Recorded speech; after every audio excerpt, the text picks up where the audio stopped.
Friends, myself Bhumik Patel from Swaminarayan Kanpa Gurukul, Jai Sri Swaminarayan. Today we will start a new chapter in 8th English Medium Science, chapter 10, reaching the age of adolescence. एडल्सन्स मतलब जो अपनी puberty, हमें मतलब ये hair growth होता है, sex organ का growth होता है, या हमारे बॉडी का ग्रोथ होता है, जो ग्रोथ पीरियड है, ठीक है, जिसको हम टीनेज भी बोलते हैं, अप टू 11 ईयर से मतलब 11-12 ईयर के बाद में 19 ईयर तक 20 ईयर तक जो ग्रोथ पूरा दिखता है, ठीक है, उसको हम एडल्सन्स बोलेंगे। एडल्सन्स का मीनिंग अभी हमें पता चलेगा, ठीक है। तो हम चैप्टर स्टार्ट करते हैं और उसके बारे में पता लगाते हैं कि वो क्या कहना चाहते हैं। In the previous chapter you have learned how animals reproduce. हमने लास्ट वीडियो में मतलब लास्ट चैप्टर में देखा कि रिप्रोडक्शन के बारे में स्टडी किया, अलग अलग एनिमल कैसे रिप्रोड्यूस करते हैं, कुछ एग देते हैं, कुछ नए बच्चे को जन्म देते हैं, नए बच्चे में कुछ इंटरनल फर्टिलाइजेशन, एक्सटर्नल फर्टिलाइजेशन, सब कुछ देखा। It is only after growing up to a certain age that human being and many other animal can reproduce. हमें ये भी पता है कि कुछ एज तक ही ह्यूमन बीइंग या तो फिर दूसरे एनिमल रिप्रोड्यूस कर सकते हैं। एक फीमेल के लिए रिप्रोडक्शन के लिए 49 या 45 से 50 ईयर की एज के बीच में पीरियड के बाद में, मतलब इसको मेनोपॉज बोलते हैं, तो आपको यहाँ पे आएगा। उसके बाद में वो मतलब बच्चा नहीं कर सकते, ठीक है, वो ऐसा एक लिमिट होता है। तो वैसे ही हर एक एनिमल के अंदर ऐसा लिमिट है। मैंने हमारे ह्यूमन के बारे में बताया कि एक वुमन के लिए 45 से 50 ईयर की एज के बीच में वो पीरियड आता है, तब वो, ठीक है, बाद में, है ना, बच्चा ग्रो नहीं करा सकता, ठीक है, डिलीवरी नहीं हो सकती उनकी, बराबर है कि नहीं। तो मैंने ऐसा बताया क्योंकि साइंस है ऐसा। तो वैसा ही साइंस एग्जैक्टली दूसरे एनिमल्स में भी है कि उनका कुछ एज होता है, ग्रोथ का एज जिसको बोलते हैं, वो बाद में स्टॉप हो जाएगा, बाद में खत्म, ठीक है, वैसी बात। Okay, why can human reproduce only after a certain as? कि ह्यूमन बीइंग में कुछ एज के बाद में रिप्रोड्यूस नहीं कर सकते, या फिर कुछ एज के बाद ही रिप्रोड्यूस कर सकते हैं, ठीक है। आप मेरी एज के होंगे तब आप रिप्रोड्यूस कर सकते हैं, बट पहले नहीं कर सकते। आपको अराउंड, हमें पता है कि गवर्नमेंट ने भी वो शादी के लिए एज लड़कों के लिए 20 ईयर्स एंड गर्ल्स के लिए 18 ईयर रखे हैं, क्योंकि पता है कि ये एज में एक मेल के लिए या फीमेल के लिए उनके जो ऑर्गन्स है, या तो फिर एक मतलब बोलते हैं ना, ग्रोथ पूरी तरीके से हो चुका होता है, जिससे वो रिप्रोड्यूस कर सकते हैं, अपने जैसे नए बच्चे को जन्म दे सकते हैं। अगर ये चीज़ नहीं होता तो आज हम नहीं होते और हमारे आगे की पीढ़ी नहीं होगी, ठीक है। तो reproduction is a very essential on earth. यहाँ पे सर्वाइवल हुआ है करोड़ों सालों से, हम भी यहाँ हैं, हमारे दूसरे अलग अलग जो एनिमल हैं वो भी यहाँ पे है, because of reproduction. That is a very important topic ना। In this chapter, you will learn about changes that takes place in the human body after which a person become capable of reproduction. मतलब capable of reproduction बनता है, फिर बाद में person के अंदर क्या चेंजेस आते हैं। In chapter 9, we have studied human reproductive organs. We shall discuss the role that hormone play. मतलब ये कौन से हार्मोन रोल प्ले करते हैं, ठीक है। जैसे मैं आपको सिंपल बात बताऊं कि ये जो हेयर का जो ग्रोथ होता है वो एक हार्मोन होता है, टेस्टोस्टेरोन, जो हमारे मेल के अंदर होता है, ठीक है। फीमेल में ये जो बॉडी का ग्रोथ होता है उनका, ठीक है, ये वो दो और हार्मोन होते हैं, वो हार्मोन की वजह से होता है। इन शॉर्ट वो आप अभी चैप्टर में आगे पढ़ोगे, फीमेल में एस्ट्रोजन, प्रोजेस्टेरोन करके हार्मोन्स आते हैं, वो भी पता चलेगा, ठीक है। तो एडल्सन्स एंड प्यूबर्टी हमारा पहला टॉपिक है।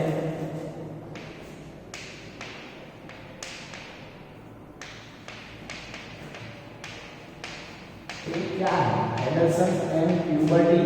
ये कौन से दो शब्द है जिससे हमें क्या पता चलेगा, तो देखते हैं। बूजो है celebrating his 12th birthday after his friend left. Boojho and Paheli began chatting with their parents. Paheli studies in all girls school. Paheli हर स्कूल में पढ़ी है।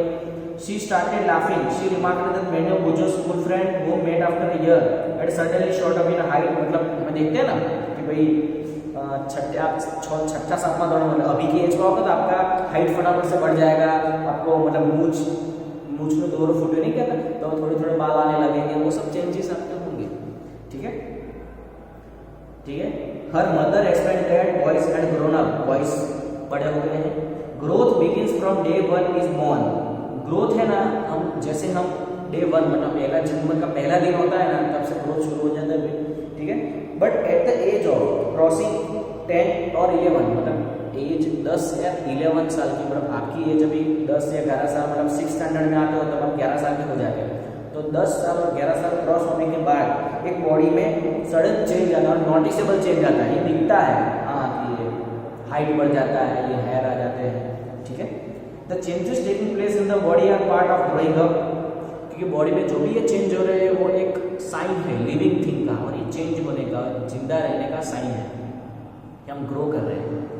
दे indicate that you are no longer a child but are on the way to becoming an adult. मतलब ये जो hair का growth होना, आपका हाइट बढ़ना, वो सब इंडिकेट कर रहा है खबो बड़ो है तुम्हारा, ठीक है, ऐसा एडल्ट की तरह आप हो, वो मेरे जैसे आप बनोगे, वो आप अब नो मोर चाइल्ड, आप बच्चे नहीं रहे, आप एडल्ट बनने की प्रोसेस में आ गए हो। मतलब एक बार 11-12 की एज क्रॉस होती है ना, बाद में ये सडन ग्रोथ होना शुरू हो जाता है एडल्ट बनने के लिए, ठीक है, जो हर एक बच्चे में होता है, लड़का हो या लड़की, हर एक किसी में जल्दी फास्ट होगा, किसी में स्लो होता है, बट होता जरूर है, ठीक है।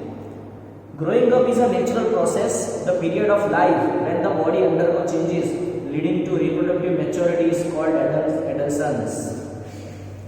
तो एडल्सेंस का यहाँ पे लिखा है, ठीक है,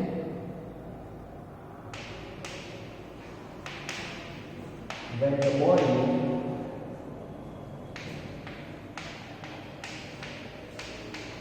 undergoes changes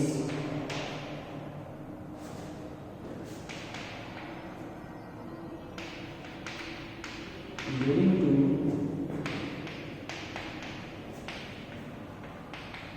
reproductive maturity, इसका मीनिंग समझाता हूँ, it is called adolescence।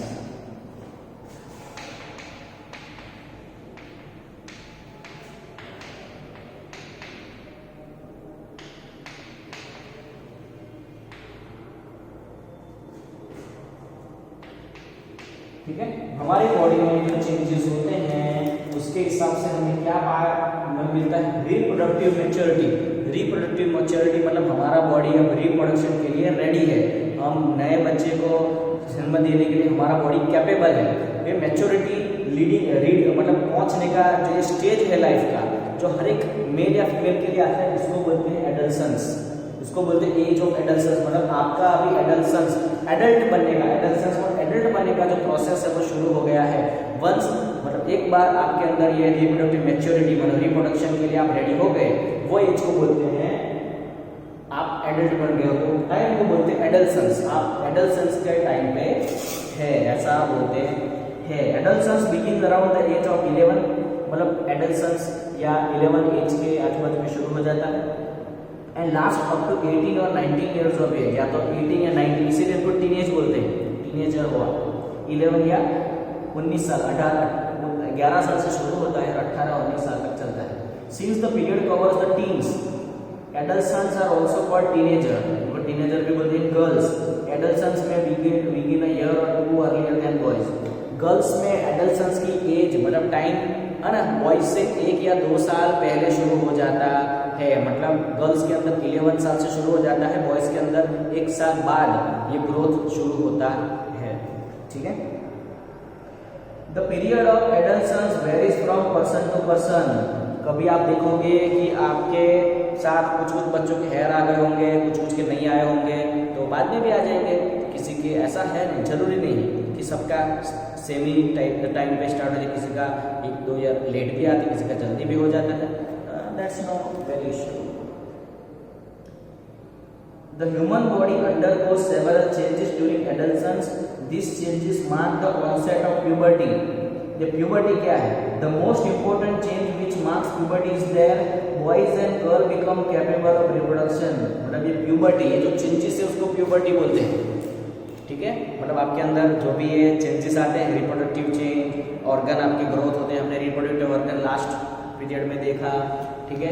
उसके बाद हमने रिप्रोडक्शन का पूरा प्रोसेस देखा था, मतलब कैसे मदर के जो वॉर्म के अंदर कैसे एम्ब्रियो डेवलपमेंट है, मेम्ब्रेन को सब कुछ स्टडी किया था, ठीक है। वो सब शुरू हो जाता है, मतलब वो ग्रोथ हो जाता है, ठीक है। तो प्यूबर्टी के अंदर कौन से चेंजेस बोलेंगे, प्यूबर्टी जिसको बोलते हैं, आपका ये जो एज अभी आपका एज प्यूबर्टी का है, और आप जब एकदम रिप्रोडक्टिव मेरे जैसे हो जाओगे, मतलब एडल्ट हो जाओगे, तो आप बोलोगे कि आपका एज एडल्सेंस ने आप पा लिया है, मतलब आप रिप्रोडक्शन करने के लिए रेडी हो, ठीक है। That's it. तो अब हम पढ़ते हैं कि आगे चेंजेस एट प्यूबर्टी, जो चेंजेस इन प्यूबर्टी है वो हम अगले वीडियो में वैसे पढ़ेंगे।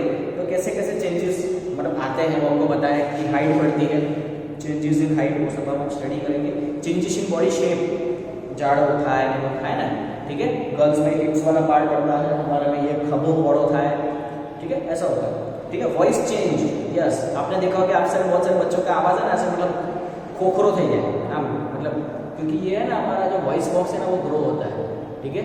तो वैसे गर्ल्स का आवाज़ पतला होता है और बॉयज़ का आवाज़ गहरा होता है अमिताभ बच्चन जैसा, और गर्ल्स का आवाज़ पतला होता है, कानों में लगता है, हाई फ्रिक्वेंसी वाला होता है। दूर से गर्ल्स मतलब यहाँ से आप ऐसे मतलब चिल्ला हो गया, गर्ल चिल्लाएगी तो गर्ल का आवाज़ बहुत दूर जाएगा, हाई फ्रिक्वेंसी होता है, ठीक है। वॉइस चेंज मैंने आपको बोला ना, वॉइस बॉक्स।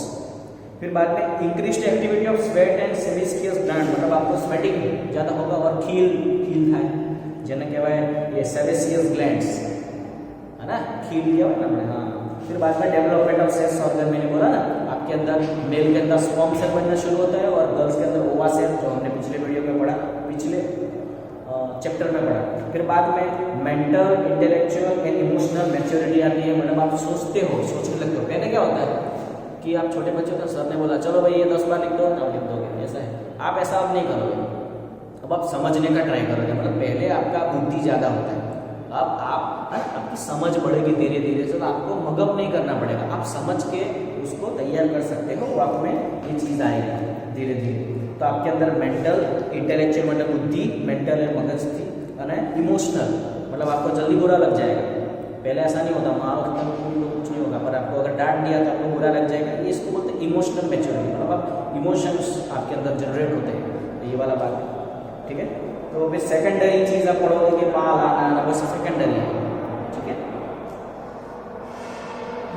तो अगले वीडियो में ये सब चेंजेस के बारे में स्टडी करेंगे, दैट्स इट। हम अगली वीडियो में देखेंगे ये चेंजेस कैसे, ठीक है। बाय, जय स्वामीनारायण।